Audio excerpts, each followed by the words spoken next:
Gəlin ilk öncə baxaq görək CodeGame-i kompüterimizə necə quraşdırırıq. İlk öncə brauzerimizə daxil oluruq və axtarış sətrində CodeGame Lab yazıb axtarırıq.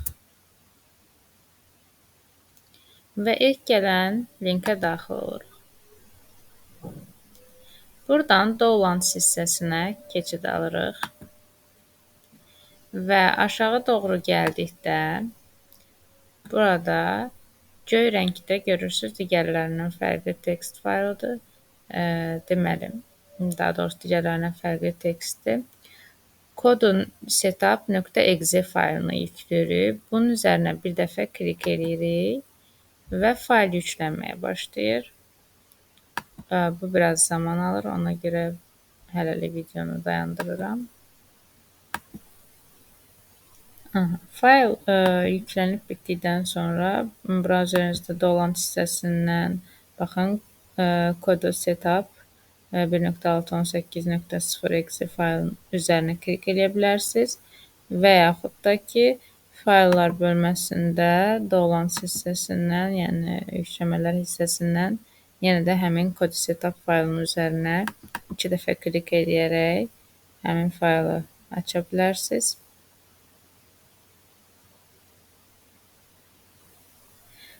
Burada run eləyirik. Açılan pəncərədən proqramı run eləyirik.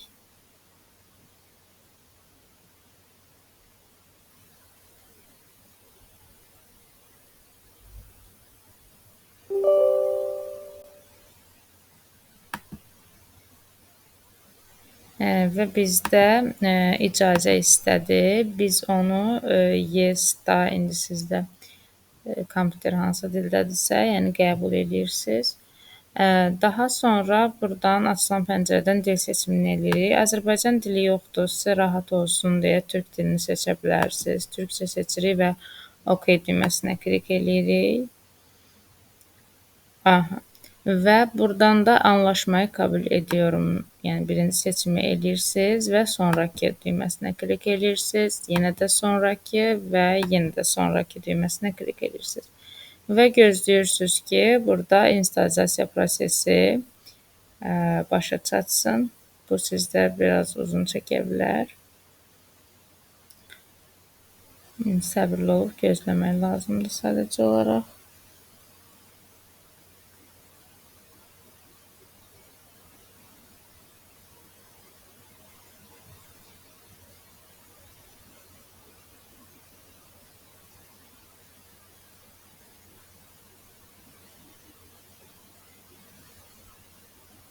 Bunun sona qədər yüklənib bitməsini gözləməliyik. Hələ ki videonu dayandırıram. Bir müddət keçdikdən sonra yüklənib bitir və artıq hər şey bitdi. Bitdi düyməsinə klik edirik. Artıq kompüterimizə deməli CodeGame yüklənmiş oldu. Burada elə sitədə iş masasında görsənəcək. CodeGame-in üzərinə 2 dəfə klik edirik və onu açırıq. CodeGame sizin oyunlarınızı yarada biləcəyiniz bir dünyadır. Oyunlarınızı yaradıb orada oynaya biləcəyiniz bir dünyadır və biz oradakı alətlərlə sizinlə tanış olacağıq. Gözləyək açılmasını, yeni yüklənibdir. Bu şəkildə açılır.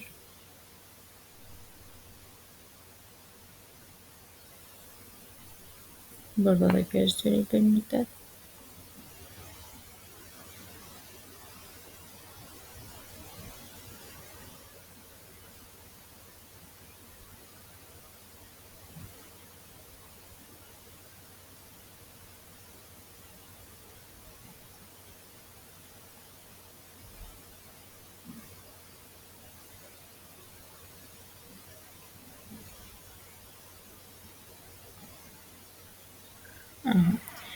Burada sizdən sign in eləməyinizi istəyir. Bunu eləməyə də bilərsiniz. Cancel düyməsinə klik eləyin.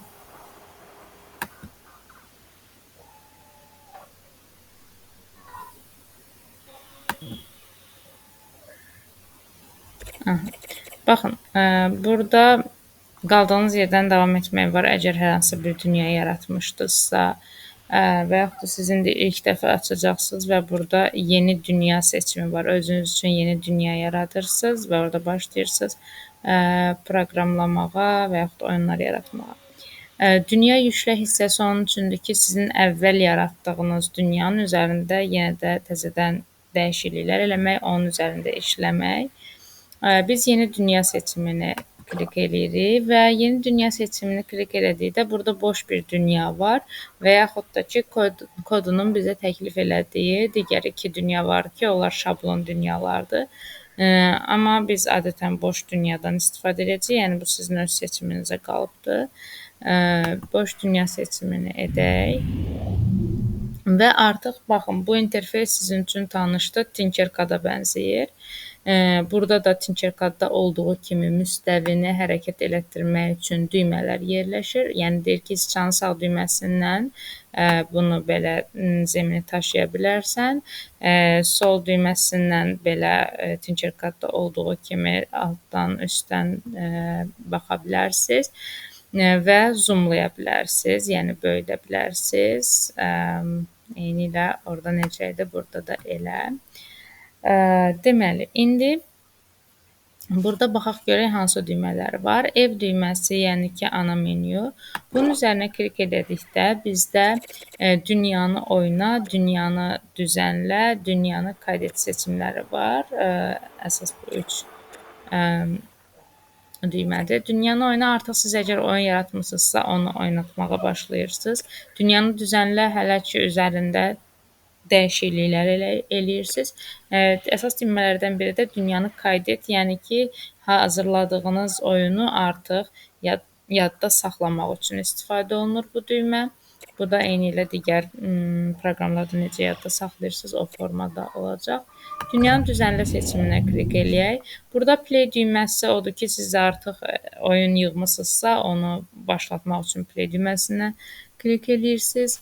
Daha sonra əl düyməsi də yenə burada müstəvini hərəkət elətdirmək üçün istifadə olunur. Daha sonra gəldi maraqlı düymə, personajlar olan düymədir. Baxın, burada yuxarıda da göstərib ki, sıçan sağ düyməsinin üzərinə klik eləyəndə seçdiyimiz personajı əlavə edirik, seçirik. Sol düyməni klik eləyəndə personajları seçirik. İndi hal-hazırda biz sol düyməni klik eləyək və personajları seçək. Burada görürsünüz, maraqlı personajlar görünür. Bunlardan birini siz seçə bilərsiniz. Məsələn, bu personajı mən seçmək istəyirəm və sağ düymə ilə bir dəfə üzərinə klik eləyirəm. Bunun da alt kateqoriyaları var ki, hansısa bu üçündən hansısa bir kateqoriyanı seçirsiniz. Məsələn, denizaltı seçənəyini eləyirəm və bunu artıq mən dünyama əlavə eləmiş oluram. İstədiyim cür yerini dəyişə bilirəm və buradan istədiyim yerə daşıya bilirəm. Daha sonra, əgər bu personajı silmək istəyirsinizsə, burada pozan düyməsi var. Bunun üzərinə klik edirsiniz sağ düymə ilə. Daha doğrusu sol düymə ilə klik elədikdə onu silə bilərsiniz. Baxın, gətirirsiniz üzərinə, silirsiniz. Amma gəlin yenidən əlavə eləyək.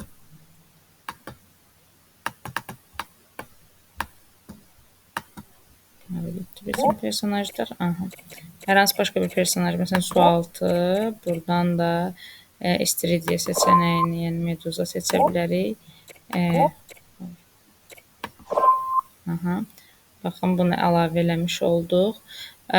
Daha sonra burada məsələn kənar sərhədlər üçün istifadə olunur. Bunu dərslər var ki, onlarda istifadə edəcəksiniz. Onlara da aid videomuz olacaq.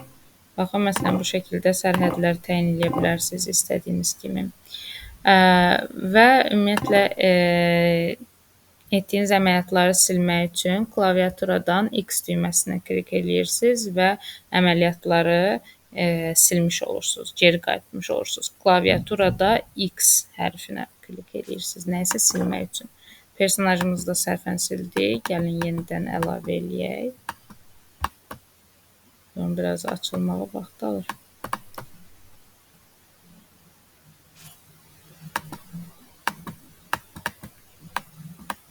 Niyə bilmirəm, mənim proqramımda belədir.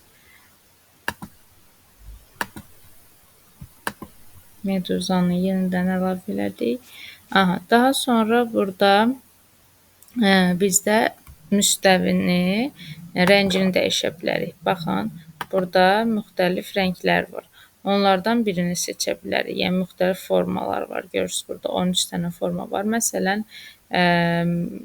belə bir forma seçək. Tutaq ki, ya hətta daha artıq var. Burada gedir, çoxdur.